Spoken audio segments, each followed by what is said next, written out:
Okay, the first thing we did in this chapter is we just organized our polynomials. We learned a lot of terms and figured out how to put it in standard form.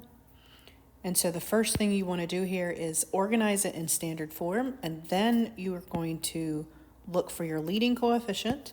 You then need to name the polynomial and then give the degree. So let's talk about standard form first. Remember, standard form listed in highest to lowest exponents. So we don't care about the coefficient, we care about the exponents.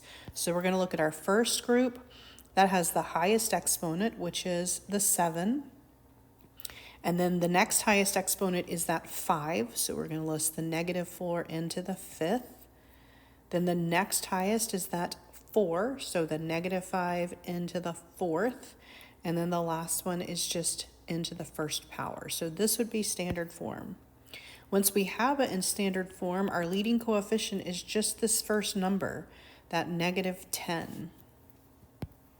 Naming the polynomials. Remember, certain polynomials have special names. So if it only has one term, that is going to be a monomial. If it has two terms, that is going to be a binomial. Think like bicycle. And if it is 3 terms, it's going to be a trinomial.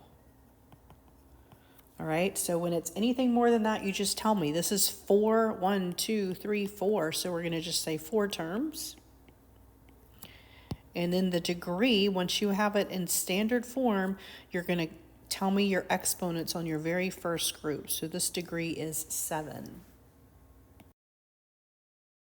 So you're going to have questions like this, and all you're doing is kind of going through those terms and telling me what they are for this specific polynomial. The next thing we did was addition and subtraction. So make sure that on your quiz you pay attention to these signs, because your addition and subtraction is just going to be all grouped together. So we're going to look at addition first. For both addition and subtraction, you are combining your like terms. So I typically just start with the first group, and I look at my first term. I have 8n. I am adding, so I'm always going to put a plus sign there. And then to that, I'm going to add the n. Then I'll look at my next term. I have a -3, and I will look in the second group, and I can see there is no number without an exponent or a variable, and so I'm going to leave that 3 by itself. Then I have an n cubed, and I'm adding to it my like term, which is -7 n cubed. And then I'm going to look and make sure I underlined everything. I have everything underlined in the first group, but in the second group, I have this -n to the 4th that I haven't accounted for yet, so I need to write that down. Now, typically, when I combine them, I go ahead and combine my highest to lowest, but you don't have to do it that way. You can go ahead and combine your like terms. 8n plus 1n is 9n. Then we have a -3 that doesn't combine. 1n cubed and -7n cubed is -6n cubed. And then we have -n to the 4th. And just like in that first section, we want it in standard form. So once you've combined all your like terms, you want your highest exponent to lowest. So I'm going to reorganize this and put this group first because it has n to the 4th. Then I'm going to put the -6 because it has an n cubed. Then I'm going to put the 9n. Now, if you don't see a sign in front of that 9, it is a plus 9n. And then I'm going to put that -3. So this would be my answer here in standard form.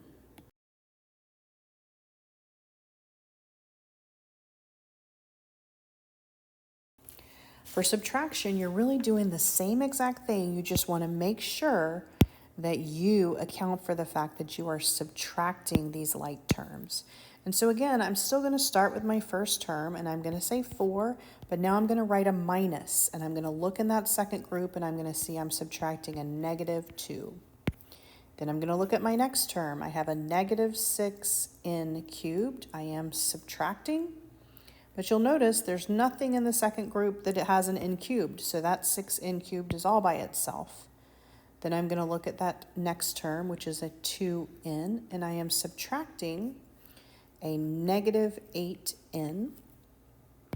And then I double check, and I notice that I don't have this group accounted for, and there's nothing in the first group that goes with it.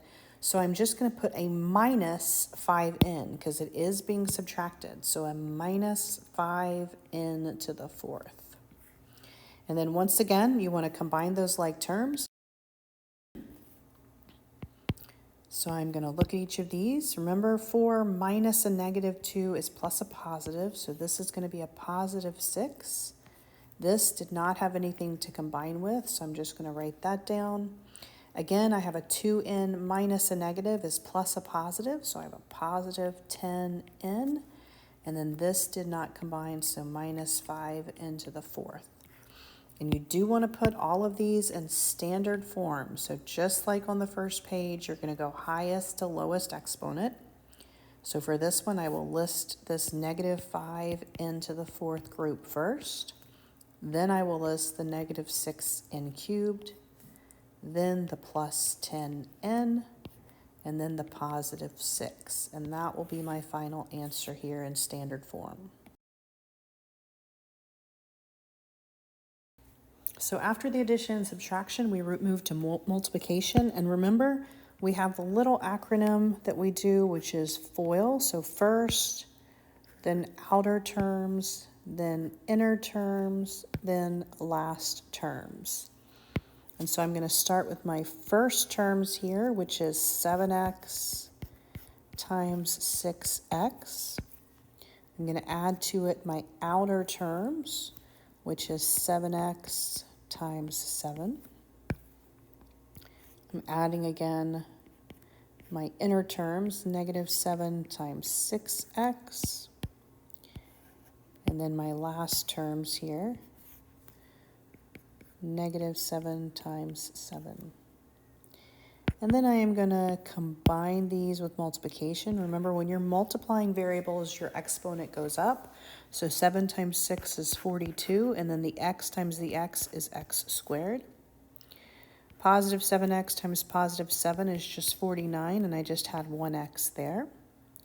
Negative 7 times positive 6x is negative 42, and again I have 1x, and then negative 7 times positive 7 is negative 49. And then always my final step is to combine my like terms.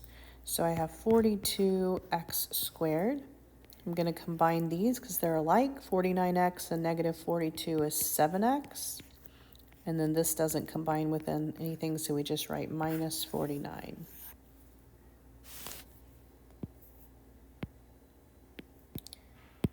For something like 32, it's written differently, but this still means that we're going to multiply. So when we have something like this, we're literally just going to write the same exact group twice. All right? And then we can use the same method. We're going to use foiling. So we're going to say 3m times 3m. And then we're going to add to it the 3m times the negative 1.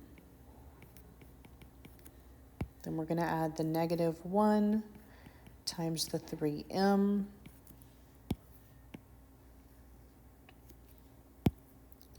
And then we're going to add the negative 1 times the negative 1. And then we are going to combine these. 3m times 3m gives us 9m squared. Positive 3m times negative 1 is negative 3m. Negative 1 times positive 3m is negative 3m. And negative 1 times negative 1 is plus 1. And then, as always, combine any like terms. We have a 9m squared. Negative 3m and negative 3m is negative 6m. And then we have a plus 1.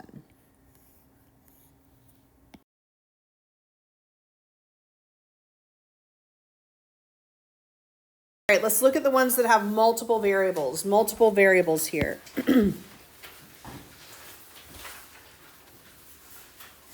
So when you have multiple variables, it's the same concept. You're just paying attention to your variables here. I have 2m times 4m. It's going crazy on me here. All right, so 2m times 4m. Then I'm going to multiply my 2m times my negative n. Then I'm going to multiply my negative 3n times my positive 4m. Then I'm going to multiply my negative 3n times my negative n.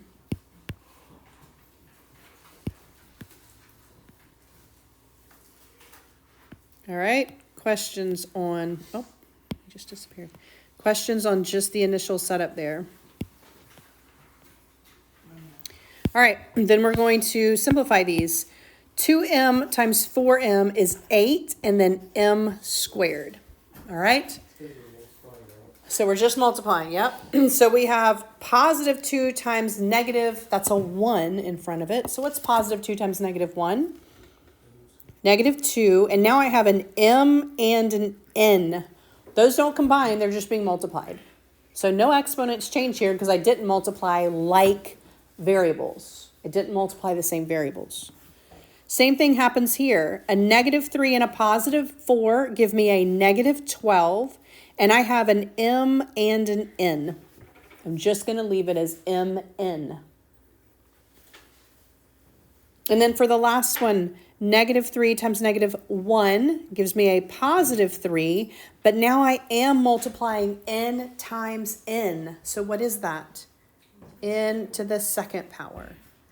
And these will also give me like terms. The first one doesn't have anything I can combine with.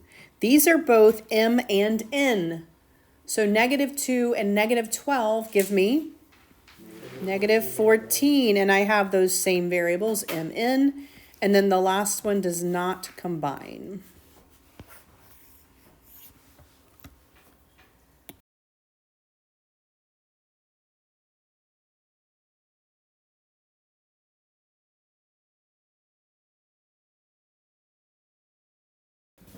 The second one here is just like what we had when we had the first group there, except that we are going to write it twice, and now we have two variables. So for this one, I'm just going to write that 6x minus 3y. I'm going to write that twice. And then I'm going to do exactly what I just did. I'm going to say 6x times 6x. My variable goes up. Yep. And then I'm going to say positive 6 times negative 3 is negative 18, and I have an x and a y. Negative 3 and positive 6 is negative 18, and I have an x and a y. And then negative 3 times negative 3 is positive n, but y times y gives me y squared.